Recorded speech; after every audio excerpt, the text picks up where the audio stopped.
Well, hey, what's up, everyone? Welcome back. Welcome to another Tuesday Night Live.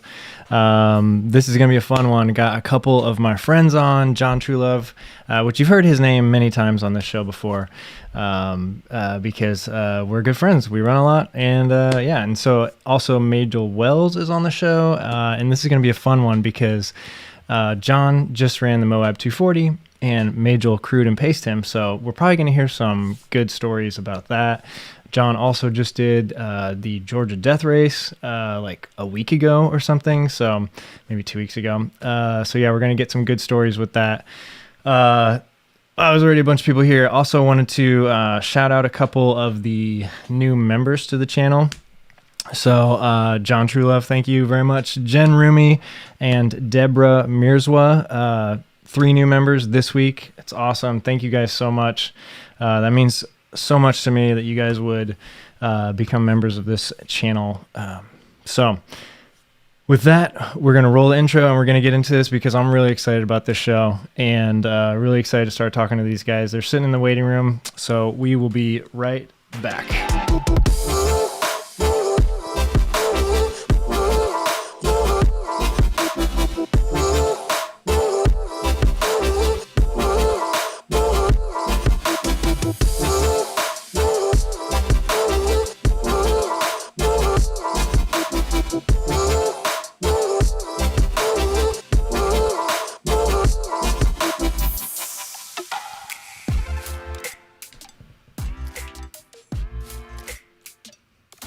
All right, well, say hi. There they are. What's up, Majel? What's up, John? How you guys doing tonight? How's it going? Good. Good to see you guys. We got a bunch of people here. A lot of the usuals. We got Mandy here. Platts is here. Ashton Favreau's here. Dave from Chase the Summit's here. Motivational Theory Running's here. Ultra Dad's here. Ultra Dad just finished Mohican, so congrats to you. I don't think I've said that to you yet. Bunch of people here, so thank you all for joining. We're just gonna get right into this. So John, and why don't you introduce yourself first and kind of like say like how you got into running, and just real quick, and then we'll jump over to Majel as well, just so that people get a little bit of your background and kind of like how you started in ultra running. And then we'll get into it. And I see, is there also a dog in the background back there? Yeah, you probably see my dog walking around behind. Awesome. Oh, he's trying to bring you a toy. Yeah, she'll go away after a while. So yeah, my name's John Truelove, and I say I started in ultra pretty much the same way a lot of people did, and that started with the half marathon, and then from the half marathon went to the marathon. Did, I don't know, 4 or 5 marathons, was going to try to do the marathon in 50 states, and then just got into trail running and kind of gave that up, and just pretty much have been running trails and ultra marathons at that point. I have done a couple road ultras, 100 milers, which I do not like doing, but for the most part, most of mine are trail runs. So yeah, it's pretty much standard. Like a lot of people, it's the same story you hear from a lot of people, and that they start in, 5Ks, 10Ks, whatever, and then just kind of progression. Same thing with me. Nice, awesome. Majel, how about you? Yeah, pretty much the same story. I think my first race was a 5K, and went to half marathon, did some marathons at Boston. I was there during the bombing. Wow. That progressed to some serious reflection, and that led to trail running. I loved it. I got way more out of it. So I think I've ran 1 marathon since 2013. So mostly road or mostly trail, and then ultra running about 8 years ago. Started doing 12-hour races, and then some 100 milers, 50 milers. Yeah. Majel, how many hundreds have you done? I know, I should know this. A lot. I think, I've tried to do more than I've completed. So I think maybe like 7 or 8 total. But I think I've only finished 5. I think that's right. Nice. Awesome. And John, I know you've done a bunch too. And those of you listening, John is also the current record holder for the Midwest Super Slam, which is 500 milers in one calendar year. It's actually over like what, 4 months or something? Yeah, it's like 4 months. Starts in June and ends in October with IT 100. Yeah. I see a bunch of buckles behind you. Are those all your 100-mile buckles? How many buckles do you think you have? Except for the top one, which is the Tahoe buckle. So, yeah. They're all Awesome. 100-mile buckles. Awesome. 5 of them are the Indiana Trail 100, so I've done that 5 consecutive years. That's awesome. And you got that Moab 241 right up there at the top. That's awesome. Yeah. I think the smallest. I don't know. I know. That's what, I kind of laughed about that the first time I saw those buckles. Like, you would think that they would be at least 2 times the size because you have to run twice the distance. Yeah. But they're pretty small, but it makes it so that you can actually wear it, and it's probably like comfortable. Like some of those, like those Burning River ones, are just like massive. Yeah, those Burning River, you wouldn't wear those. They're just way too big. It's like a plate. They're almost like a 1,000-mile buckle or something. You know how they make the 1,000-mile buckles a lot bigger than the normal ones, but yeah, they're pretty big. Yeah. No Business has one, and Majel, you also did No Business a couple years ago. Yeah, we were just talking about that. We did it the same year. Yeah, we did. We did the same year. Nice. I didn't complete it though. Yeah, I heard That's that the one you did 92. like what, like 92 miles? Yeah, 92 miles. So that's it. So what made you, like, I don't know if I've ever heard what made you stop that race. But were you like hurt or what happened? I think it was a joint effort between Jared and myself because I was running with Jared, and so we, I think, talked each other into stopping. I don't know. Yeah. We definitely didn't. I mean, for a while we worked. For a while we worked off of each other to keep us going, and then at a point, it was 28 hours into the race, and that's kind of the furthest that we've ever ran, this time wise. And then we both just talked each other into stopping. Yeah. It was really hot and brutal day, and we were all, and I think from very early on, it was just a matter of you have to go for nutrition. And Jared, I think, was slipping on his nutrition way too early, and he struggled through that whole race. He was struggling pretty early, but yeah, we just kind of talked each other into quitting, and I don't know. It's one of those lessons you learn. Yeah. So what was it for both of you guys? What was it? What was the interest? What got you interested in ultras and kind of like the 100-mile distance specifically? Like, do you remember when that happened, when you were like, this is something that I actually want to do? I remember when I did it. So it was the Indiana Trail 100. Bob Lynch, one of our friends, had signed up for it. And I asked him, or he had, him and I had talked because we went to lunch quite a bit. And I'd offered up pacing him. And I don't know, maybe a week or two went by. We had talked about different things about pacing him. I just went into his office one morning and I said, hey, I'm going to pace you from the start. And that's kind of started it. So then from that point on, it was a we had the training plan for like a 20-week training plan to do the IT 100. And that just kind of led into the other stuff. Nice. He was also my first 100 miler, and Bob was my pacer, one of my pacers. So we kind of just have this like awesome group here in Terre Haute, and we're really lucky to have each other, and we all feed off of each other and just have this really great, mojo, and we just keep each other going. We train together, and I think that just has been a motivator for all of us to run these 100-mile distances. And that's all of our goals. That seems to be our goals. Yeah, even on my first 100, she paced me the last lap at IT. Nice. So totally that's different. Awesome. Yeah. So like, what got you? Because I remember, like, John, I remember you saying like a year or two ago, like when I was out at these 200-mile races, we were kind of like texting back and forth, and I remember asking you like, are you like, you should do one of these, dude, like you would be good at these. Like, and then I remember your text, you said something back like, I will never do a 200 miler or something like that.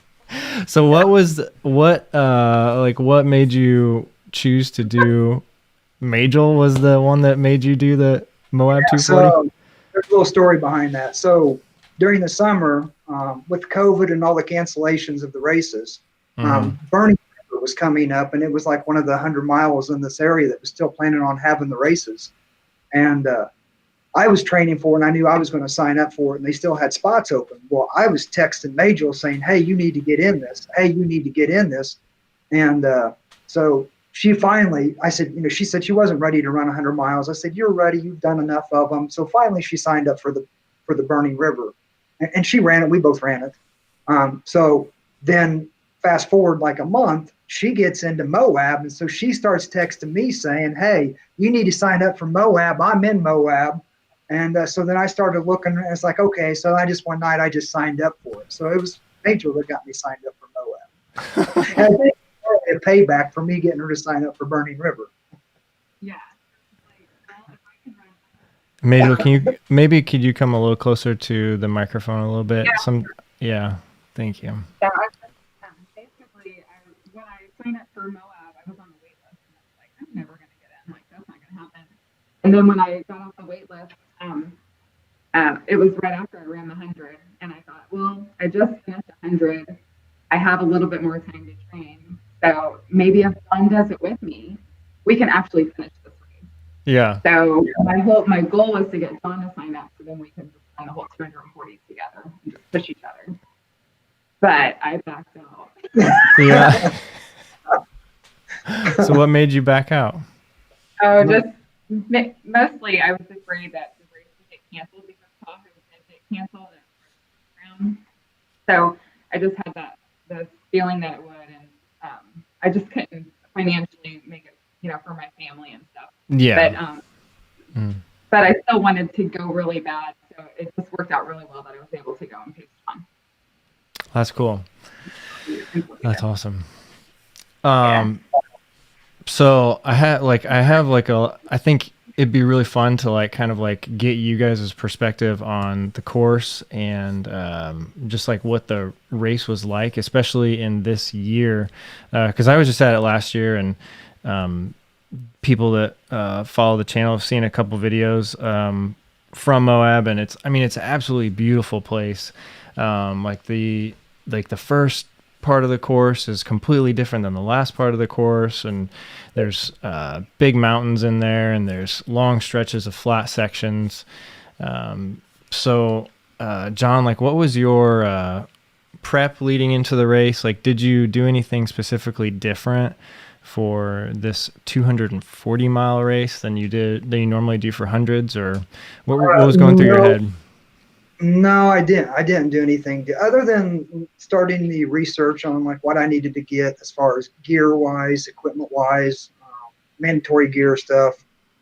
Most 100 miles don't have mandatory gear, so I wasn't accustomed to that. The only thing I really did do, which caused me problems later on, is that I did a couple training runs with the bladder on the back with the water, and I just didn't like the bladder, and so I had some kind of a mindset going into the race that I didn't really want to run with a bladder. I was going to use bottles, and I had 5 soft flask bottles that I was stuffing in all over my vest to get the water. But that kind of hurt me later on because it was a hotter year, and so when you got out into the desert, some people were saying it was 100 degrees out in the desert, and it was 85. It was 85, 86 for a high in Moab that day. So on Friday and Saturday, both were pretty hot days. So I didn't really do anything different from a 100 miler other than just the prep as far as the crew, figuring out what I was going to need at each aid stations. They had a sleep drop bag that went from sleep aid station to sleep aid station, which was different than previous years. Oh, that's good. Yeah, so that was, and people were bringing in, and they actually allowed you to put sleeping bags and pillows and blankets, and some people had just big duffel bags of stuff that they were bringing to the sleep aid station drop, because that was going to move from sleep aid station. But I didn't have a lot of that because I had essentially 2 crews because my daughter went out there. So I had 5 people in the crew. So we had 2 vehicles, 2 SUV vehicles, And so there was a lot of that going around, from aid station to aid station, they would swap, or they would meet, both of us meet at the same aid station. So I was getting gear, so I didn't have a lot of drop bags. I literally had one drop bag, and it was just an emergency drop bag with like some clothes, some food. I don't think you ever used it. And I never used it, yeah, because I had the crew. So I did a lot of planning up front on the crew portion of it and what I was going to have in the vehicle at that point in time.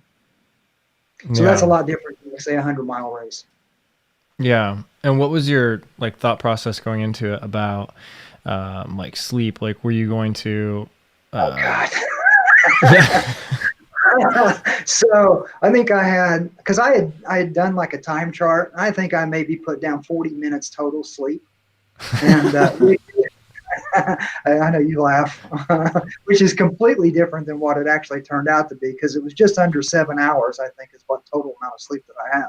But I was planning like 40 minutes of sleep total, 40 to 50 minutes. I had like one sleep break that was going to be 20 minutes, and then another was going to be 20 to 30 minutes. And yeah, it was nowhere near that. Everything was completely opposite of what I planned. Yeah. From the get-go. So. Yeah. Yeah, but to your point, though, there is a lot of different in the terrain. Like when you start the race, it's pretty much desert. Kind of get into the middle of the race, or maybe the first third, and you hit Shea Mountain and get to the halfway point, which is, you get some woods and some single track trail, and then you come back out into the desert again for, I don't even know how. 27 miles of open road. Yeah, for 20 to 30 miles of open stuff out in the desert, and then you get back up into the mountains again, where it completely switches again, to trees and covered single track. And then when you pop out of the mountains, you're back to the road again, back out in the desert. So yeah, there was a lot of varying terrain and just road conditions. There was quite a bit of like running on a lot more than I expected on like just flat road sections of run. Yeah. And Majel, for you, like going into it as crew and pacer, did you study the map or the route or the course or anything like that? Yeah, I did. Met beforehand and had lunch and sort of talked out like what we thought the times would be and the sections, and sort of had a rough plan. And then I flew in Saturday. So he had already started the race, and so I was just kind of watching to see if it was kind of driving with what we had already talked about, so I could start planning our next sections. After I already knew that I was going to be picking him up in the middle of the race, which is the halfway point. We had already planned that, if possible, maybe before that, but most likely that 120 mile mark. So we had talked about like him being there at a certain time, and then that time had passed. And then the second time had passed, and then the third time had passed, and then he needed to sleep. So what were these times? Like, was it like, oh, John's probably sitting there thinking, I'm going to make it to the 100-mile mark at about 18 hours in. And no, let's not talk about the times, because they were way off. Hold on, say that again. You were kind of cut out for a second there, Majel. So anyway, that being said, I had an initial 7 hours that I had to work with. Me, I wanted to. Yeah, I don't know. Sorry, Majel. I don't know why it keeps. I think there's like a limit. I think there's like it's thinking that you're background noise, and so it's like cutting you out for some reason. Where's the microphone? It's over here. It's probably off of this. Maybe we should scoot it over. We can Towards the middle, maybe? Yeah, That work? Yeah, let's try that. Okay. Oh, How's much that? better. Better? Much better. Yes. Okay. Nice. So after myself and one of his crew members that had already been there, we went to meet John in the middle. We had some time to really talk about like what the realistic goals would be from there, and to plan a little bit more, because we had a better understanding of what it was going to take John to get through each section, because he had ran out of water in one area before I ever got to him, and it took him a lot of time to recover from that. And so we had to just switch gears and plan differently. So, but yeah, I think it helped that we met ahead of time and talked through it. And then I think it also helped that he had some setbacks in advance that we could then learn from and plan the rest of the race. And being such a long race, there is an opportunity to do that, to have setbacks and to readjust if you push through it like he did. So real proud of him for that. It was like 12 hours different from what I had planned on being at Shea Mountain. So it was quite a bit of a difference in time that I thought I was going to be there. But just the whole dehydration thing early on just set me back quite a bit. So. Yeah. No, I hear you. And in a race that's that long, in a race that's like 4 to 5 days, like a difference it's of 12 hours. It sounds like a lot, but there's a lot of people that are facing things like that, and where you're like, well, I thought I was going to be at this aid station 5 hours ago, but I'm not. And then it just keeps adding. And so what do you think, what was your dehydration thing at the beginning? Like, how'd that happen? Was it just because it was so hot, or? So, back to that whole, like the training early on and not, I guess, training how you're going to race. And so when I got to the race, you had the mandatory gear that to me felt like it weighed like 15 pounds when I stuck it in my pack. Yeah. And then I had to put water on top of that. So I was, for some reason, I got something stuck in my head that I just didn't want to carry a bladder with a lot of water. And so I literally had 2.5 liters of water. That's the max I had because I had 5 of those soft flasks.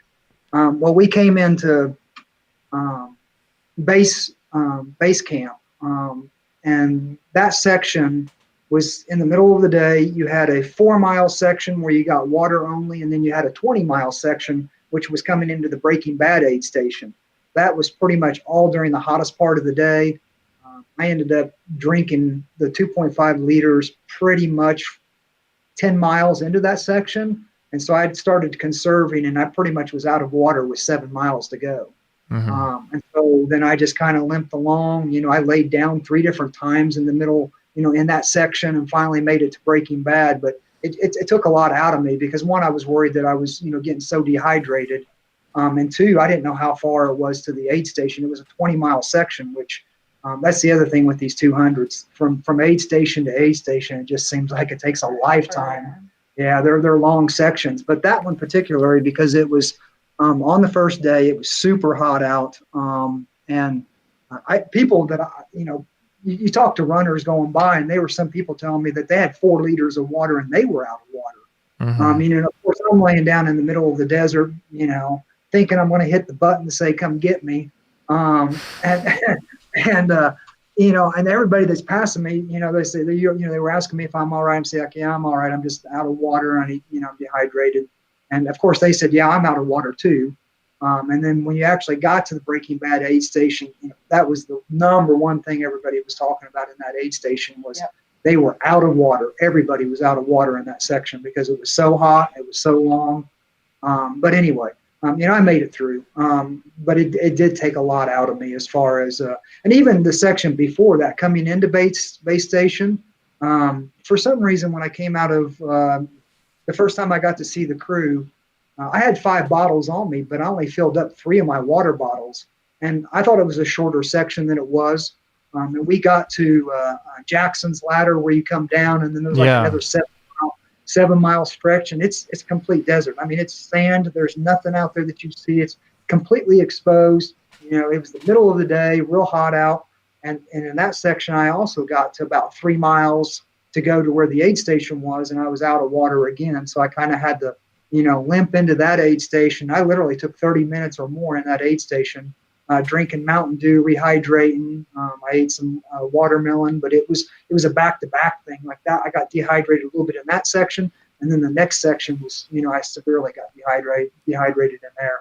And I seriously did think about hitting the button to tell them to come get me, because I didn't think I could go 7 miles without water in the desert, but I did. So. Yeah. I think I had like 3 sips of water. It got so bad at one point that I sat down and took all 5 of my bottles and combined them into one bottle, and I think I ended up with like 3 sips of water. And even then, when I was sipping the water, I would sip the water and I couldn't swallow it. I'd have to spit it back out because I was having like a reaction to the water getting Oh in my my mouth. gosh. It wouldn't let me swallow it. And people were actually talking about, like, when they were going to go into the aid station, they were worried about taking a lot of water, that if they started puking, that the medics there would then say, hey, you needed to get, an IV, and then they would be yanked off the course and stuff. But there was a lot of people in there that were hurting from dehydration during that section because it was so hot out Yeah. that day. So was that the first time you'd ever been that dehydrated? Like, have you ever been that bad before? No, I've never been that bad before. Yeah. Not like that. Yeah.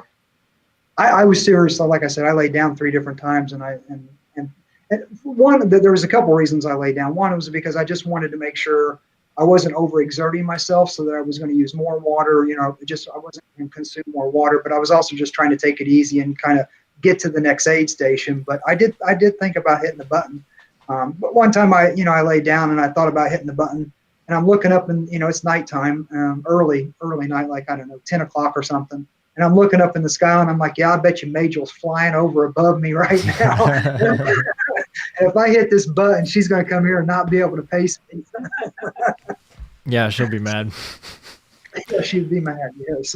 Yeah. But I made it in. There were quite a few people in that aid station that was just, there was people spread out all over the place that was just trying to recover from that section. Yeah. So what do you do to try to recover? Like, how long does that take for your body to bounce back after you've been that dehydrated? I think I sat there for, again, maybe 30 minutes, and I was just, so I wasn't eating much during that section. Actually, for the first 70 some odd miles, I don't think I ate very much at all. I had maybe 5 watermelon slices and maybe a bite or 2 of a quesadilla or something. But I was drinking lots of Mountain Dew, so that's what I kept asking. I said, give me Mountain Dew, give me Mountain Dew. And so I drank a lot of Mountain Dews, and I had the 5 bottles that I filled up with that section at Breaking Bad aid station, and then I went out. But I knew the next section was only 7 miles. So it was 7 miles to a water drop, and then 7 miles until I got to the Indian Creek aid station where you'd actually see crew. So I knew that even if I drank a bunch of water during that 7-mile section, I was going to get to refill up again with the 5 bottles again if I needed to. And I didn't. I had drank enough and rested enough at the aid station that I was able to carry on. And it wasn't, when I came out of the Breaking Bad aid station, it was a downhill, and I walked for quite a bit of it. But then I started running, and I got to the point that I thought, well, I better take one of the gels that I had. And I took a gel, and it was one of those things like you mentioned, where you put it in and everything came out. And it was all the water and liquid that I just had taken in way too much liquids at the Breaking Bad aid station. And I got rid of it, and then I just started drinking back to normal again. It was also nighttime, so it was already cooling down. But even at that point at night, I think it was maybe in the 50s at night, and I was in a tank top. And then at one point I got so hot I took the tank top off, and I was running shirtless. And I came into that one aid station that was halfway between, and whatever water I had in my bottles, I just literally dumped on me. Just started pouring water on top of me, trying to cool me off. And then so a lot of that stuff helped. And a lot of us, some of the dehydration too was that I had gotten so hot during the day that my body wasn't processing water. And my belly was just filling up with, liquids, the Mountain Dews and the waters. And so when it cooled down, I started processing stuff a lot better at that point. Yeah. And you'd mentioned a couple times the 20-mile sections, and I think that's a really major part of these 200-mile races is just how far away the aid stations are. And a lot of people, like if you've done a road marathon or something, your aid stations might be like a mile apart, and a lot of 100-milers, like a 7 to 9 mile section is a long section. But like, I want to hear both of you guys' perspective as a runner and as a pacer. Like, just what is it like to really have 20 miles? Because especially in a 200-mile, you're not going fast. Like, it's hours and hours in between. So like, how do you, for Majel, how did you keep things interesting as a pacer? And because you're you're a lot fresher than John was, but then also for John, like, how did you manage nutrition? Was it did you go through a lot of low spots, in these super long sections that might have taken 8 or 9 hours? Go ahead. All right. I'll bounce off of what you got. Definitely in the first part of the race, it was hard to get to some of these longer sections from aid station to aid station because you didn't have anybody that was with you. Early on, I think it was coming into the island aid station. I had hooked up with one guy that we were running with, and then going from Bridger Jack up Shea Mountain, I had hooked up with a couple guys, and we were running together. That definitely helps, like, kind of break up the the distance from aid station to aid station, because you're talking, you're not really thinking about necessarily how far you got to go. Early on, when I was by myself, it was definitely hard during that 20-mile section, like going into Breaking Bad, because I literally was looking at my watch going, oh yeah, I've got 10 miles to go. I've got 9.7 miles to go, and it just was, you just kept looking. Where when you got a hold, when you were running with somebody, then that kind of took your mind off of it a little bit. And definitely when I joined up with Majel, I just the sections seemed to go much faster, and I wasn't worried about it as much, just because we were talking about the stuff that we saw, just talking in general, and it just kind of took your mind off the distance that you were going. Yeah. Yeah, it's not hard. Like for John and I, we've ran so much together. We know each other. I know him much better now. But it was easy to just like get into a conversation and talk about whatever, and get your mind off of it. But it was also just being out there and experiencing it together and being able to talk about the scenery, the landscape, the trail conditions, the difference that he and I both have had experience with now, because neither of us had ever ran anything like that before. Just kept it really exciting because we were seeing it through each other's eyes, sort of, as we went through. And then just for me, just as a pacer, and like you said, being more fresh, reminding him to, drink and eat. Those were my tasks. Those were my duties. So that kept me able to keep him occupied and busy, just doing, normal stuff and making sure that he was staying, up on his nutrition and his hydration, because it didn't get any warmer the next days. Like, it was very hot before I got there, but it was also hot the other days too.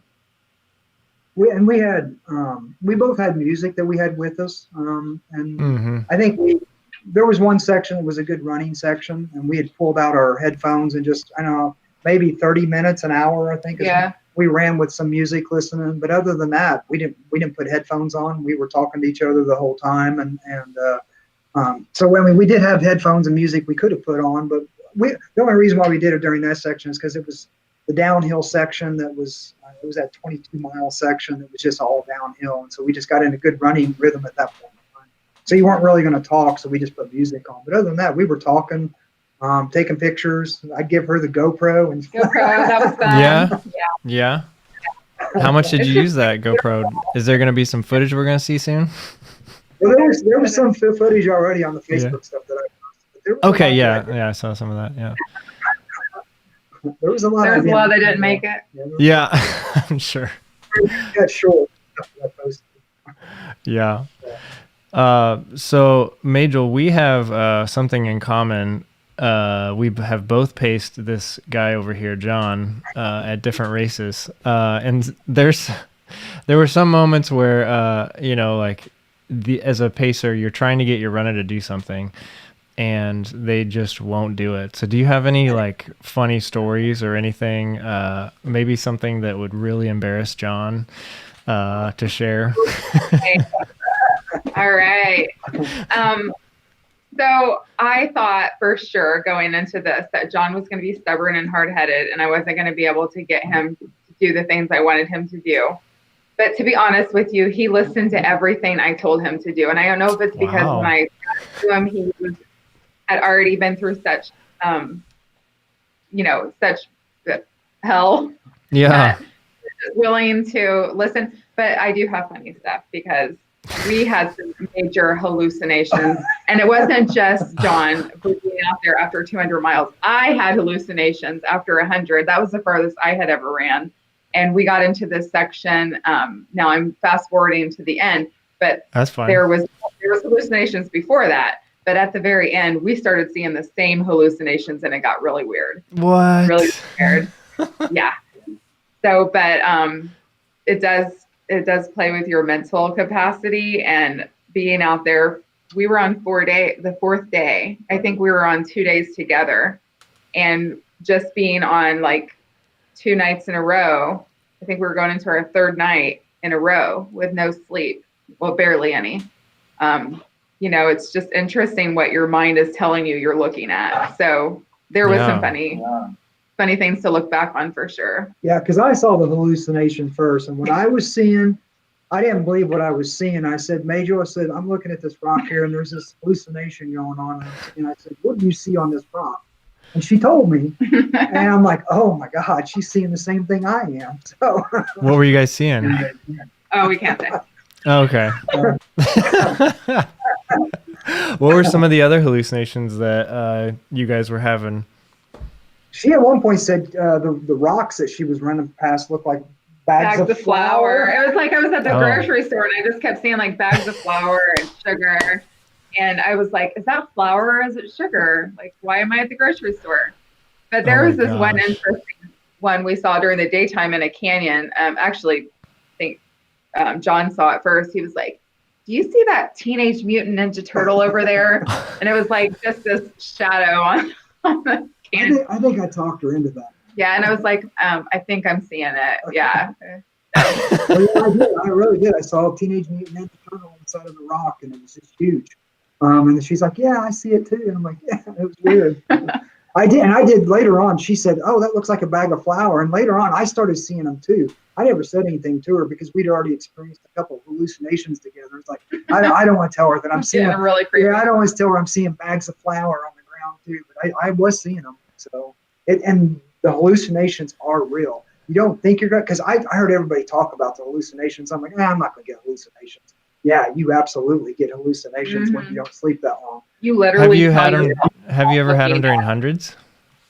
Maybe once or twice, but then it was just real brief, and it was more like you see a shadow or you see some trees do some movement, and you're like, oh, that looks like something, and then it would pass.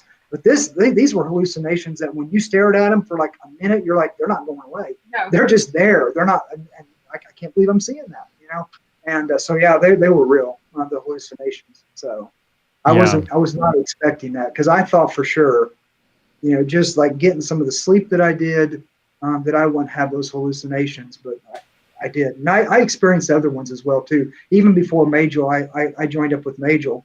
Coming down out of Shea Mountain on the road section, there were a lot of trees that were hanging over the road. This is around Halloween time, coming up.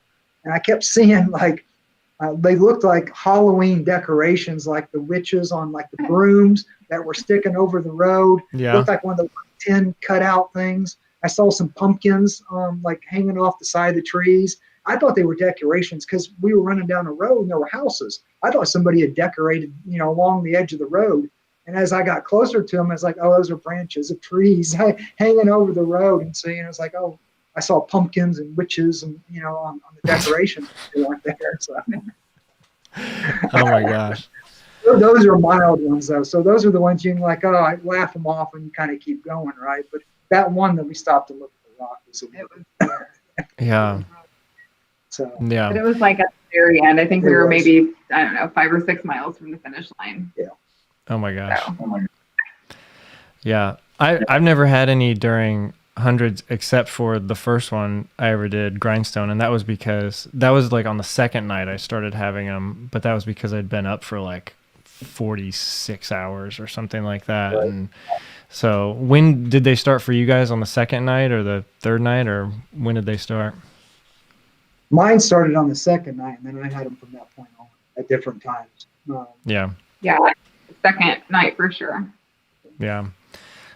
So, and then I wanted to ask you, Majel, you mentioned that this was the furthest you'd ever run, and being a pacer, like what were you concerned about that? Like, were you concerned about starting and trying to go? Because how far did you actually go? Like 140? Or 120. Yeah, 120. So did you take a break at all? or did you No, just start and we go to talked the about end? it, and I was going to. That was part of the plan to maybe sleep so I could be more alert for John. But the way it worked out, I just ran the whole 120 without. I actually he ended up taking a nap, so I napped when he napped, and that worked out really well for us. But it is interesting because that is the longest I had ran, and I felt it. Like I knew when I got to that point that this was my 100-mile mark, because I literally looked at John and I was like, I'm pretty sure you're going to have to do that last section by yourself. Like I'm going to hold you back. Like I'm done. Like I know me. I don't know if it was a mental like block saying, okay, you've gotten to 100, but we had this 22-mile section when I hit 100, and I kept looking at John going, we have only 3 miles to go. And he's like, no, we really have like 8. It was a little different than that. She was in front of me, and she was getting to a low point. I could tell she was getting low because she was walking in front of me, and she was doing this. It was a road. I mean, it was, Yeah. and she's doing this down the middle of the road, and I'm like, uh-oh, she's low, you know. And so she yells out, I was like, how far is it to the next aid station? And I said, it's 7 miles. She said, no, it's 3. And I didn't laugh out loud, but I was just laughing so hard internally because she said, no, it's 3. I'm like, all right, it's 3 then, but, you know, and I knew exactly how far it was because my watch was like spot on the aid station for how the distance from aid station to aid station. Later on, she asked me like at 5 miles, I go, how far is it? I'm like, well, it's 5, but I'm going to tell you 3. Yeah. So There you go. basically, John was my pacer at that point. Like he basically became my pacer, and I was like losing it. But then I got it back, thank God. Yeah, because that last section was pretty rough Yes. for her. During that section, I made her she told her to eat a gel, and she ate a gel and popped out of it. Yeah. I said, why do you think it's got to be 3 miles? She's like, if I'm 3 miles from an aid station, I know I can make it. I just got to get to 3 miles, and I know I can make it. And I'm like, Nice. okay, but it's 7. Nice. Make it to the next aid station. Keep saying it. So yeah, That's it was awesome. interesting to get past that longest point and then to see how I was able to handle it, and then, you know, be responsible for getting him or helping him to, you know, to his goal at the same time. So we both learned from that. Yeah. And she didn't slow down during that section. She was actually going faster because she wanted to get to the aid station so fast. I had to tell her to slow down because she was like power walking so fast I couldn't keep up with her. She just wanted to that was her main goal, was to get to the aid station. So you want to hear a really funny story about John? Yeah, of course. Okay. So so talking about walking, we are at the very last section, and I'm like, it is so rocky. Like I wish I could have seen it during the day because they say it's the most beautiful section, but we were there at night. This is Tuesday morning, early Tuesday morning. It's really cold. John's got blisters. We've already addressed that a couple times at aid stations. They fixed them up. We took time, you know, managing. We haven't even talked about that part. We didn't talk about blisters. But he had these We'll get major there. I was going to ask about that. So what Yeah, section is this? major- Porcupine rib to the Okay, finish. yeah. Mm-hmm. Yeah. So John is having the most horrible time, and there's all these little bitty like pebbles everywhere. And every time he touches one, every time it hits his foot where that blister is, it's like so painful for him. And then all of the other sections are like slate rock, just rock everywhere. And so he's like in so much pain, and he's just like trudging through it. And we stopped a lot. We stopped, took breaks, we sat down, we rested. I mean, just constant stopping. We're going so slow. And I'm like, this is going to take forever, right? Well, this guy comes running by us with a headlamp, like, I don't know, this waist lamp, and he's lost. And he's looking at us, and we're like, how, you know, where did you come from? And first of all, second of all, how could you be lost? Like, so he's like looking to us for guidance on, he's lost, but he's like, he looks like he's in pretty good shape, in my opinion. And he starts making this climb up to the ridge, right? All of a sudden, John's running 8-minute miles. And I am deathly afraid of heights, but I didn't know that we were on the ridge, and that we were running on a ridge. I'm just following John's footsteps. And at this point, he is going so fast. And it was probably really like 11-minute miles, but to me, it felt like 8-minute miles. And he just takes off like a bat out of hell. And I'm like, what? Where did this energy come from? How do your feet all of a sudden aren't hurting? So I wasn't gonna let anybody pass me. Nobody passed me in that last 40 miles. I wasn't gonna let anybody else pass me. So that's where that came from. Yeah, and the guy ended up being lost on the other side of the ridge and yelling at us across. I don't know how he got on the other side of the ridge. He didn't pass me. He did not pass John. John finished ahead of him. But it was just amazing. I was like, this guy just ran 230 something miles and he's running. And he was going so fast. It was pretty awesome. So I was worried about it because I knew she wasn't. So he looks back at me because he knows I'm afraid of heights. And I didn't realize that we were running like on the death edge. Like if I would have known, I would have not have been going that. There's just no way. So he looks back at me at one point and he's like, are you following my footsteps? And I'm like, yeah, why? Like that's what we do when we run, right? I'm like, yeah, I'm following. And then I'm like, why is he asking me that? And I look to the right and I'm like, oh my God. That's why, because we're on a ridge. And I was like, John, I can't. Like I stopped. I was like, I can't anymore. I'm gonna throw up. And he's like, all right. He's like, it's okay. Yeah. She's like, go on if you're running. I'm like, no. It's like, go. We went race. this far. We're gonna finish together. Yeah, and that was probably one of my favorite sections because it was really pretty. But yeah, just I don't know where you got the energy from, but don't pass it on at the end of a 200-mile race. Apparently. That's awesome. Okay. So you kind of mentioned we had a question from Ultra Dad. Did you get lost at all or any wrong turns? You mentioned that someone else was lost. Did you guys ever get lost? And then also, go ahead. I got lost early in the race. So the first section, I think, was like 9 miles, and you come into an aid station. And then as soon as you come into that aid station, you start climbing up on top to get up on top of the ridge up there. And I got locked in with like 3 other guys, so there was 4 of us running. And I just was in a routine of following what they were doing. And we got up on top, and you were supposed to go off to the left down a valley, and they went up top, and I just followed them. And so we ended up climbing for like a quarter of a mile up the mountain, and then didn't see any flags, and so then we had to turn around and come back down. But I think once we didn't get lost. There was one section that we went up, and we went maybe 150 feet. It wasn't really getting lost. Yeah, we got turned around a little bit in the canyon, but I got my the GPS out, the Gaia app, and we found it pretty quickly. And at nighttime, and going that Porcupine Ridge at nighttime, there were some sections you just couldn't see where you were supposed to go, and you look and say you're supposed to go that direction. But it didn't really like you could go that direction, but the path was like, that wide going around some rocks and stuff. So we didn't really get lost. I mean, we went up when we should have went down. And once we got up on top, it was like, we realized we went the wrong direction. But for the most part, the course is very well marked. And if you had that app, you can pretty much, without certain, find your path and stuff. So yeah, I agree that app Gaia, like if you download the GPS track and you put your phone in airplane mode and it'll last forever. And I mean, that was awesome. Like I used that a ton whenever I was out there at those races.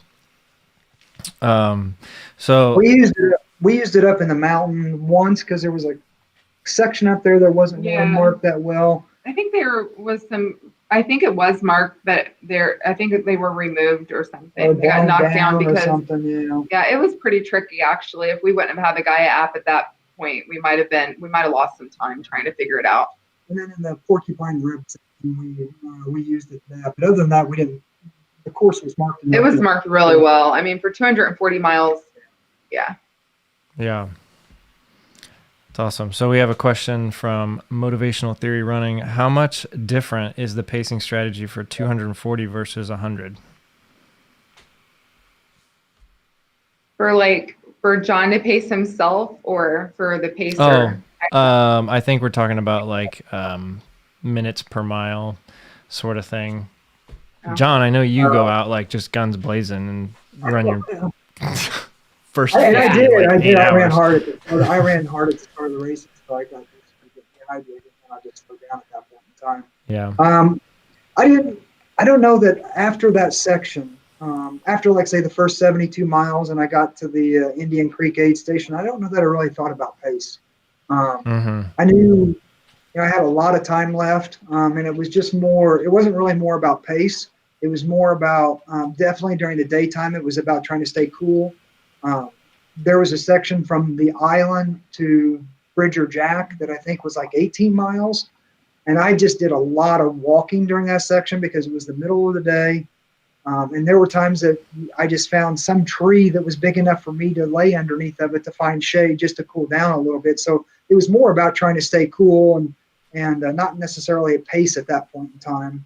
Later on in the race, I think we started maybe concerned more about picking up our pace when we got some of the downhill sections and good running. When we got to the road sections where you could actually run. But so in a 100-miler, it's all about pace, right? If you're trying to get sub 24 or sub 20 or whatever, it's all about pace. In the 240, after the first 72 miles, I really wasn't concerned with pace. It was more about just surviving the sections from aid station to aid station and seeing what was going to come up next. Yeah. Did you worry too much, and Majel for you too, like as you're crewing and pacing him, did you worry too much about like sleep after a certain point, or were you just saying, hey, I'm going to sleep until I wake up, or was it wake me up in 60 minutes? How did sleep work once you started sleeping? So the first time I came into, Indian Creek, I slept was the first time. So that's 72 miles into the race. And I think I slept for 2 hours, and I slept for an hour. I woke up and was like, I need another hours of sleep. And I went back to sleep for another hour. And then I met up with you at Shea, on top of Shea Mountain. I think it was the same thing. I slept for 2 hours there. And it was the same thing. I woke up at about an hour and said, I need some more sleep. So I went back to sleep again. And then the last time I slept was at Pole Canyon, I think. Yeah. And that one I actually slept 3 hours. And I slept an hour, got up and said, I need some more sleep. I slept another hour, and I got back up and said, I need another hours of sleep. So I slept. And I got up again, and I was going to go back to sleep again. And then Majel started yelling. She might not have been yelling at me, but it sure seemed like she was yelling. She's like, get up, get up, get up. We got to go. We got to go. And so I got up and went, but I was ready to go back to sleep again for another hour or two. So that's kind of how the sleep, I don't know that it was kind of just an hour at a time that I was doing the sleep. Yeah. So at Pole Canyon, and that's where we needed to address his feet. So that's where I kind of made a mistake. I wish that we would have done that first and then let him sleep, so his feet would have been resting after a medic had took some attention to him. But he was so tired, and it took so much out of him to get up that mountain, and he just really needed to sleep. And the car was warm. We had pizza. His daughter had gotten pizza. Was that the time we got pizza? I think that was the aid station. Aid station before. So I was just like, just go to sleep, just get some rest. And I tried to prop his feet up. We were doing all this weird stuff.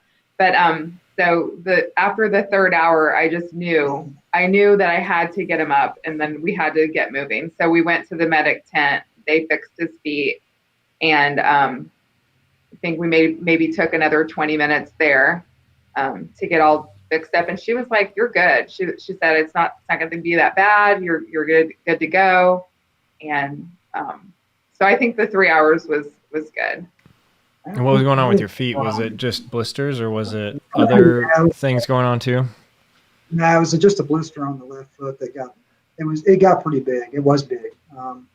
I think I still have it, by the way. There's still a hole in my foot.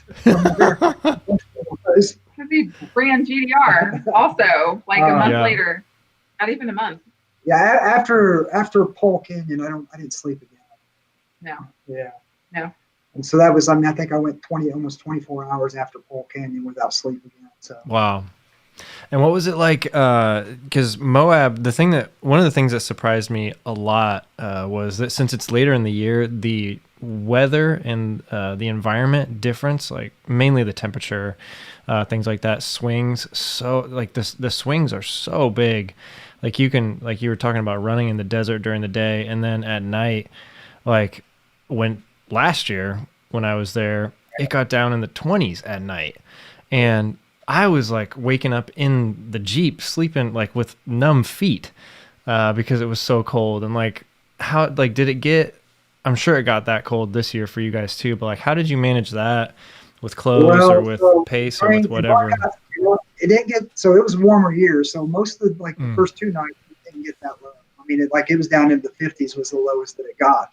And the only time, yeah. And even on for me climbing up Shea Mountain, probably would have been one of the cooler sections at nighttime because I was up high.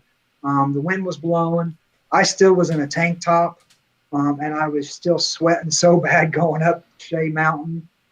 So, wow. I mean, it was still pretty warm, even at nighttime, like at 11 o'clock, or 10 o'clock at night, going up Shea Mountain with the wind blowing, it was still pretty warm. It wasn't until after Majel and I started climbing up to Pole Canyon that it did get cold up there because there was no trees up there. It was no coverage. It was real windy up there. But even then, it probably was maybe high 30s or something, maybe. So maybe it might have been down in the 20s. Yeah, I think it was more low 20s. They could have been.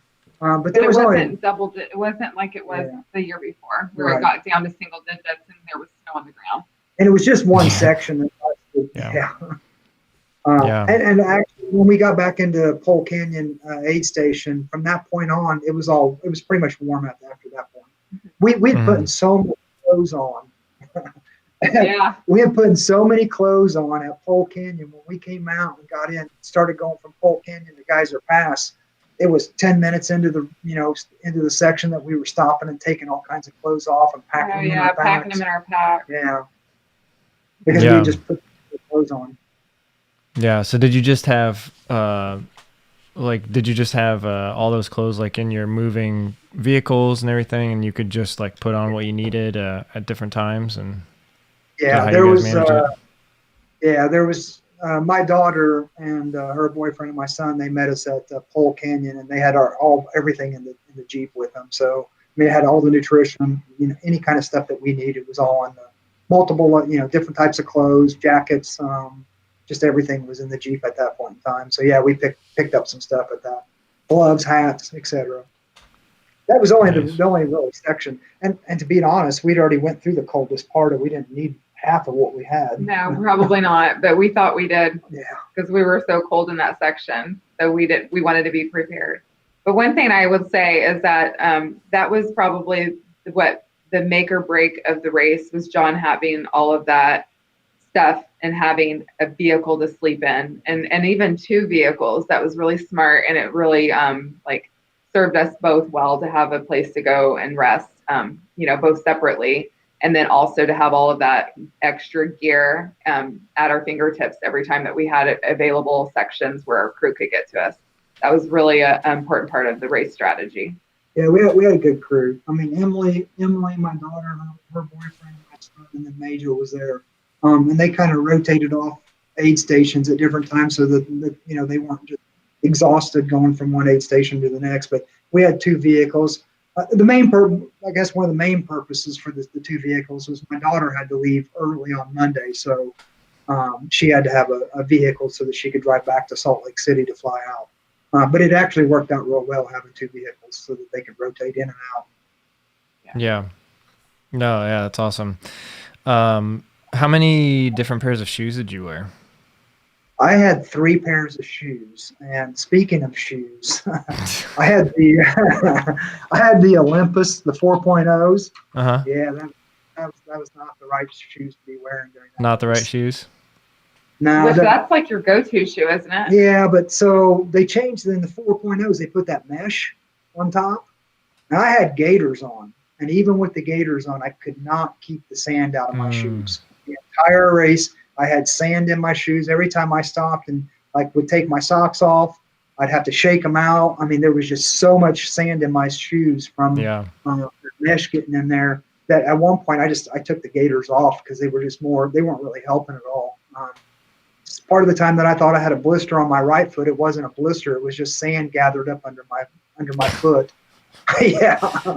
But that mesh just allowed everything to come into the, from the top of the shoe and then kind of around the sides of the shoe. But I don't have any other shoe that I run in. So, that's the one shoe that I run in for road, for trail, whatever I'm running in. I just run in one shoe and that's it. So, but I did have 3 pairs of shoes. I had just purchased a brand new pair before I went out there so that I would have an extra pair to run in. Did you go through all 3 of them? Or?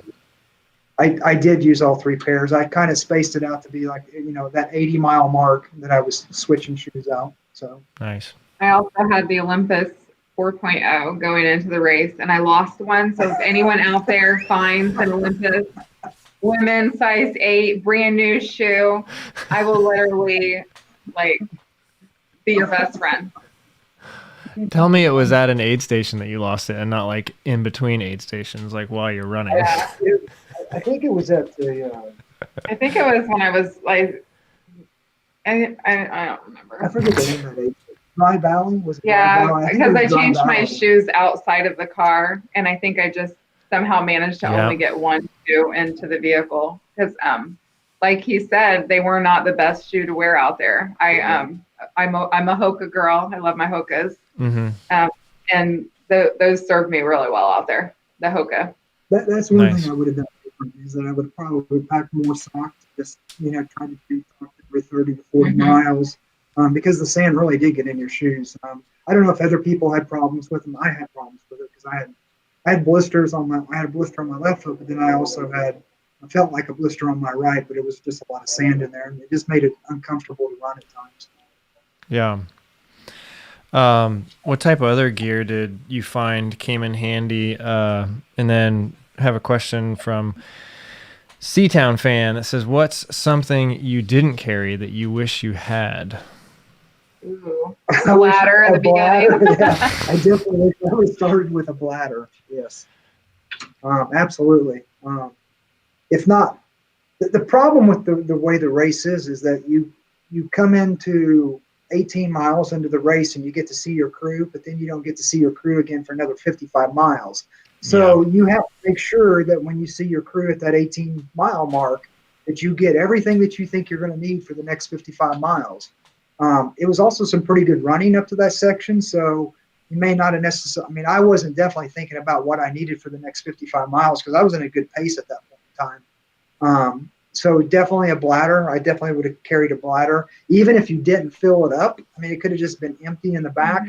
That would have been something I definitely would have carried over that. And then the second thing would have been, I probably would have liked, I didn't have a waist light, but I think I would have liked to carry a waist light instead of the headlight. So. Yeah. Did you guys both use poles or? Both yes. Some. Yeah. Some. We didn't at the last section. We didn't carry poles. We didn't carry poles for some sections. Yeah, even during the race, I grabbed poles like to go up Shea Mountain. When I got to the top of Shea Mountain, where I met up with her, I put the poles away, and then it was 46, aid station 46, where we knew we were going to climb back up. We grabbed them. We grabbed our poles in. So we went through like the Wind Whistler, I think is the name of it, in Dry Valley, the 26 miles that's out on the road section out in the desert. We didn't have poles out there. We just, power hike, ran it, whatever we did. And then we picked up our poles right before we were going to go up the mountain. And then, like she said, the last 40 miles, I think. We didn't carry poles that whole last section. Yeah, we didn't carry poles that whole last section. The section before that, we didn't. No, because we put them up when we saw your daughter. Right. Yeah. Which was Pole Canyon. Yeah. So the last 40 miles we didn't carry poles and stuff. I don't think we really needed them. No, not really. Now definitely up the mountain, it was nice, especially at night. I would actually have carried them at that last section if I would have known how sketchy it was, just for my own, purpose, not for climbing necessarily, but for navigating on a narrow trail. But it's not really needed for climbing that much in that race. Not a lot of climbing. It is a lot of climbing in some sections, But for You didn't get Shea Mountain. You definitely did. yeah, I didn't go through 2 of the big climbs, so I really can't speak to Shea that. Mountain had some pretty steep sections. I mean, it was definitely graded from 30% grade. What was the total vertical gain in the race? Do you remember? It was over 29,000, Mm-hmm. Yeah. which is just a little more than GDR. So. Yeah. 60, right? Yeah, 66. 66. Yeah. So speaking of, I mean, I kind of want to like wrap up Moab and then move into GDR. But like after finishing, as you look back on it, like, is it like a good memory that you did this race, or are you like, No, it's absolutely a good memory. I mean, it's so good that I'm in the lottery for Tahoe. So yeah, we'll see. We'll see if I get on the wait list for Tahoe. So someone else actually made it in, right? yeah, she did. Now. So did you sign up for that after pacing, or like when was the lottery for Tahoe? Like, was that afterwards? Yeah, it was after. I think it started in October, end of October, and then the last day to enter was November 4th, and then they drew on the 10th. The lottery was on the 10th. And speaking of which, on November 4th, I'm getting text messages from her saying, hey, the lottery ends today. Hey, the lottery sign up ends today. She sent it, so I signed up. Yeah. It's like, hey, you didn't by chance sign up for the Tahoe lottery, did you? Yeah, it's definitely contagious.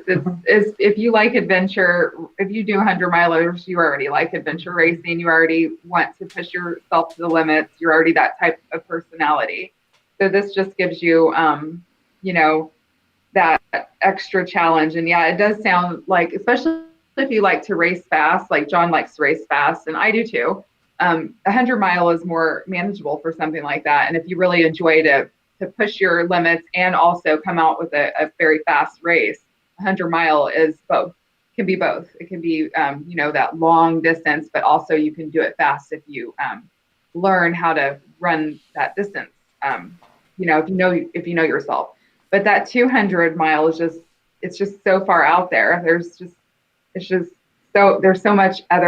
so many other things, parts and components of it that makes it more mysterious and intriguing. And so I definitely have to try it. Yeah.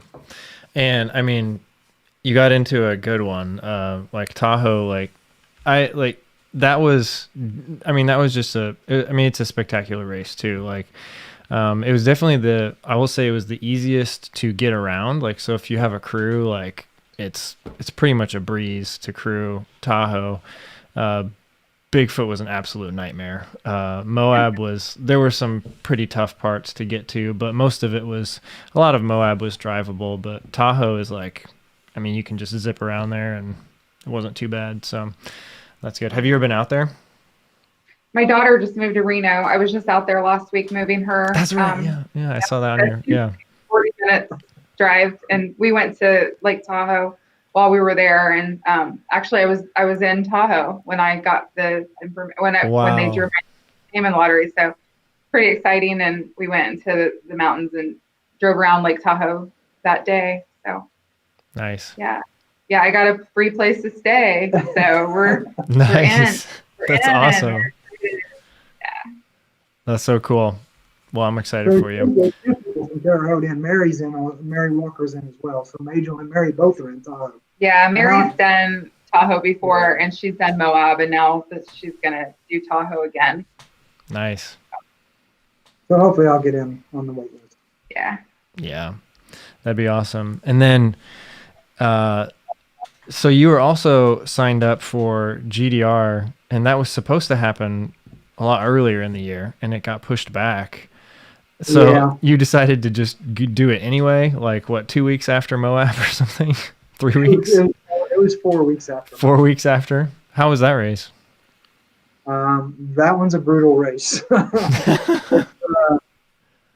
I thought I was recovered a lot more than I was, so that had a big play into how my GDR race went. But I mean, my blister hadn't healed. I mean, it was a pretty deep blister. I mean, it was, I don't know, 2 or 3 layers deep of skin that was removed. So it took a while for it. It's going to take a while for it to heal. But yeah, GDR was, for me, when I do some of these races that I try to go out a little bit harder in, I always end up like having stomach issues. I have, food issues that I can't eat. And GDR was no exception in that. Like when I started that race, um, I had stomach issues from the very get go. Like I couldn't hardly eat anything without feeling like I was going to throw up. I just didn't take very much. I didn't really eat very much during the entire race. But it is a tough course. It's they don't know about switchbacks in that area. So that is what makes that course so hard. Is the climbs don't switch back. They just don't. Go They're straight up and straight down. Straight up and straight down. Yeah. And early on, you got to the point where the ups were bothering you, but late at night the downs were bothering you because they were so steep and they were, putting stress on your legs from the quads and just there was a lot of leaves on the trail. Well, the trail was completely covered in leaves, so you were always worried about what you were going to step on underneath the leaves, if there was going to be some kind of tree root or little something sticking out that you were going to trip on, or it was steep enough that you were just going to slip. But it was a great experience. I really did struggle in that one, and I struggled probably in that 15-mile mark, and just when I was doing some of the climbs, I just knew that like I wasn't able to push up the hills like I have in the past, and it was like this is probably still from Moab. I'm still feeling some of this stuff, not able to go up the hills, so it was just kind of a struggle fest from the get-go. But I mean, the race was put on. It was an exceptionally put on race. The volunteers were amazing. I mean, when you came into an aid station, people were taking care of you. I mean, they were asking you questions. They were getting what you needed. There was, whatever you needed, they had a lot of stuff there that they were trying to, the volunteers were just great. So that was a great aspect of that race. But it was a hard race. I mean, there was a lot of climbing and it put a lot of punishment on my body. So, yeah. and it was also a modified course. So normally it's a point to point, and because of COVID, they had to make it an out and back section because they couldn't have the bus rides. So I mean, I didn't get to experience like say the full GDR course like they typically have. I got to maybe experience half of it. Yeah. Yeah. So and you might have got a harder, I don't know, course, because I know like the last like 15 miles or something is normally a road section, isn't it? I think it may have been a harder course. I don't know if it's more vert than like what the normal course is, but I suspect that it probably was a harder course because it was, I won't say early on in the race, but it was definitely halfway through the race. People were already talking about the aid stations extending their times for cutoff times. And then eventually they actually extended it was supposed to be a 24-hour cutoff time, and they extended it to a 25.5-hour cutoff time. Mm-hmm. And they did that pretty early because I think they had already had like 40% drop rate early on. And I almost became one of those 40%. So, you finished in 24? I finished in 23 hours and 48 minutes. So I still finished under the normal cutoff time. Nice. But yeah, so they had I think a pretty high drop rate. So I think it was probably harder than what they typically have. Yeah, and you got to do that Duncan Ridge Trail. I think the nickname is like the Dragon Spine or something because it just goes up and down, and that's like it actually GDR and Cruel Jewel, a race that Majel and myself are signed up for in May. Actually starts at the same campground, right? It's like the same start line. Park. Oh yeah. And then it takes that trail for the first like 25 or some miles, and then I think GDR like takes a split off, and Cruel Jewel goes another way. But what's that section like right there? Because I've heard just like horror stories from everybody about this section. So I don't know exactly what section. I heard some guy talking about it. Like they said, oh, we're on the H9 Dragon or whatever they called it. I think it's part of that other race. There's another Georgia race too that they had like H9 Dragon that runs over the top of that spine or something. Okay. Or is that what it is? So there's must be a couple races around over it. When we were in that, I didn't think that section was as bad as some of the other sections. Okay. There was the one section when we got to I don't even know. We were about 40 miles in, so I'd already went to the turnaround spot and came back, and we were climbing up a hill, and then we had to go down into an aid station, but it was like a mile and a half down this hill to get to this aid station. Well, you knew you had to come back up, and so we came back up a mile and a half, and then you had to turn left to continue to go back on the the out and back section, and you still were climbing. So it was like over a 2 mile climb to get out of it. I thought that was late in the race. So I thought that was kind of one of the worst sections. But the H9, if it's the section that I'm thinking about, I didn't think it was that bad. I think some of the other sections before that was kind of a little steeper on some of the climbs, and then some of the downhill off of the coming off the top of some of those mountains. There were some pretty steep sections in there. And of course, you're not allowed to have poles, so no one could carry poles. Mm-hmm. But yeah, it was that one really. Just the amount of climbing and the steepness of some of the downhills. You weren't able to run them. You just had to kind of walk them because you were afraid to either slip, or they were just so steep that they were kind of hurting your legs trying to come down one. So was it really rocky too, or? Yeah, there was quite a bit of rock in the trail too. I wouldn't say they were big rocks that you had to worry about like slipping on them. There were a couple sections that you had to kind of slow down to kind of go through. But for the most part, the rocks, well, I take that.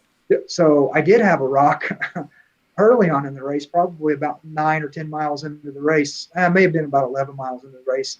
I hit a rock, and I hit it so hard that it hit my ankle and actually bruised my ankle and cut it so that I was bleeding. And I had to I had to stop and get toilet paper from my back of my pack and stick down there so I wouldn't bleed anymore.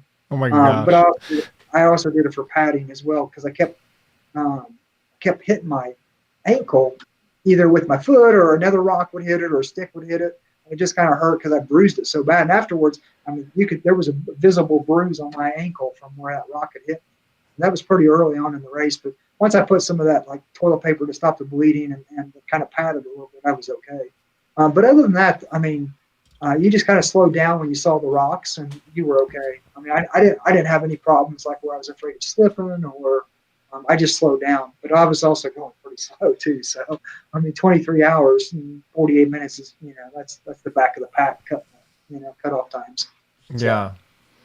So do you think this race was comparable to the toughness of like at the end of the day, running GDR and running a 100-miler? Comparable, or what do you think? Yeah, I think so. They're pretty comparable. You're also, there was 40 more miles into, you'd have to go to a 100-miler. It also depends on the 100-miler too. If you're talking something like Tunnel Hill or something, then, that's probably not that comparable. Tunnel Hill probably has 500 feet of gain or something, versus what, and I say Tunnel Hill because that was just ran recently.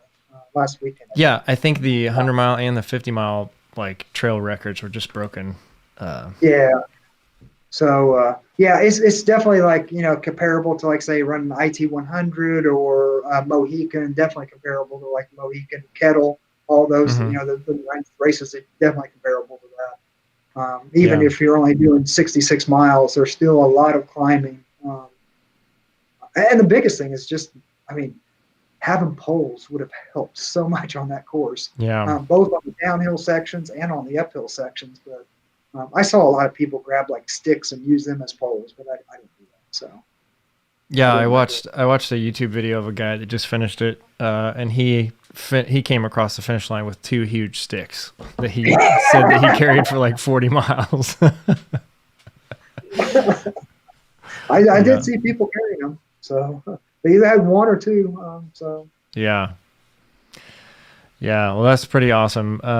So what's next for you guys? I know we're getting into cold months, winter months. How do you guys manage running in the winter? And then do you guys have any races coming up, winter or early spring? Go ahead. I think I'm gonna do Jackson 50. I haven't done a 50 miler for a long time, and if I feel actually John and I are getting ready to do so we're extra, and there's this thing going on in our town that's run the parks, and you just run the parks, and eventually you get 26 miles.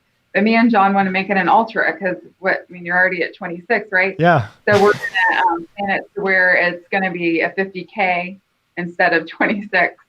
We're gonna do that this weekend. So that's kind of a race. Yeah, it's something we actually sign up for. And then I'm actually coaching a guy who's trying to PR at Jackson 50K. So I'm gonna go out to support him, and I may run the 50 miler. Nice. Then Cruel Jewel. So I'll see you at Cruel Jewel. Awesome. Yeah. That's awesome. I just got, I saw they updated the website, and for Jackson County, the 50 miler, they're not going to do it this year because of COVID, but the 50K is on, and they just got permission, I believe, from the county yesterday or today. They just got signed approval so they can actually do the race, but it's going to look a little different. But I have a friend who's doing the 50K also. I'm like on the fence. I don't think I'm going to do it, but I love that race too. I've done it like 3 times. It's a good race. Yeah, I've never done it. So I guess if I do, I'm not doing the 50 miler then. Yeah, you could keep running. Like no one will stop you. What is it, 10-mile laps? So you just run 10 miles. Yeah, they're 10-mile laps, and I think for the 50K they do just a modified first lap or something. But yeah, so that's awesome. What's coming up in the spring for you, John? Anything? So I'll probably start December. I'll come up with some kind of training plan to start for like the next 6 months or so. Obviously I've got Western States coming up in June of next year. I've also got the Hawthorne Half Day, which is a local 12-hour race here. I had signed up for it to run this year, but COVID canceled it, so they just moved all the entries to next year. So I've got that race coming up in May. It's actually the same weekend you guys will be doing Cruel Jewel. Oh wow! So I'm going to use that as like the first. That's going to be the last race right before Western States because it's about a month out from Western States. And then I don't know. I'll pick something in March, April, or maybe even February. Maybe go someplace warm and try to get a 100-miler in. I think I do a lot better when I just from running the super slams over the summer and just looking at my times. Like after I get a couple 100-milers in for the summer, that like those later 100-milers, I kept getting faster and faster as I did more of them. You're an anomaly, John. I don't know what to say. I was looking at my times. They just got faster when last year, Burning River, I was faster at, faster at Hallucination than I was Burning River, and I was faster at IT 100 than I was, the other 2 before that. Yeah. Mohican was an anomaly because of the whole, the rainstorm and Oh gosh, it was horrible. But so I know I definitely want to try to get something in that 100-mile range, probably March, April timeframe, and then go into Hawthorne. But I'm gonna start looking, December, January, February for training. So I don't know. I'm sure I'll be hitting this thing over here some. So yeah, I need to get a treadmill. I don't know. I had so much success last year, but I joined a gym in the winter, and with Cruel Jewel coming up in May, like December, January, you're gonna have to start training for this race. And I don't know. I think the motivation to be outside during those months is so low for me that, Were you signed up last year, Ryan? Is this different? Okay. So you and I remember seeing some of your training runs, and we were doing a lot of the same stuff on the treadmill. Nice. We were doing climbing some 20%, 15% over those winter months. And then, we did all that work and then it got canceled. So I guess we just have to do it all over again. And it was like, as sad as I was that it got canceled, I was, I was really pumped up at that point because of how much training, because that was probably the most training I had done in a winter in a long time. And it was just like last year. Yep. Yeah. And it was like that training, like as long as you can kind of like keep it going, like it never, like there's never it's just it's beneficial for the rest of the year. And I felt like I, dipped a little bit like May, when everything was shutting down and we had no idea what was going on. But then was able to pick it back up a little bit and get into pretty good shape for no business. So. Yeah, I think John and I went out for a training run in Paintown. You're probably familiar with that. It's Bloomington. Pretty for us, it's pretty steep. And we both just had a really good run. We were just looking at each other like, we are in such good shape. Like, we're so excited. And then COVID hit. And we were like, okay, now we have nothing to use our training for. Yeah, I think during the winter months, I put in a lot of good training because I knew I really put in some good December training, January, February training during those winter months, which I hate running outside during the winter.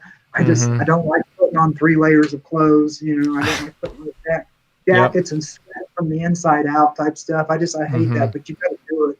Because I also don't necessarily like running on the treadmill. But one thing I was doing a little bit different was I was trying to get more vert climbing. So I wasn't really doing speed work on the treadmill. I was doing more just climbing stuff, trying to 15-20%, like kind of what you talked about, where you're not going as fast as what you typically would be, or even jacking it up to 25%, just trying to do some power hiking and stuff, but just so that I was inside, not outside. But yeah, I put a lot of work, in those winter months, getting prepped and ready to go for some of the races. Like GDR was coming up, Hawthorne Half Day was, and then trying to lead right into Western States. So I get to do it again this year, I guess. Started all over again. But Awesome. Well, I'm excited to run with you guys again, hopefully sometime soon.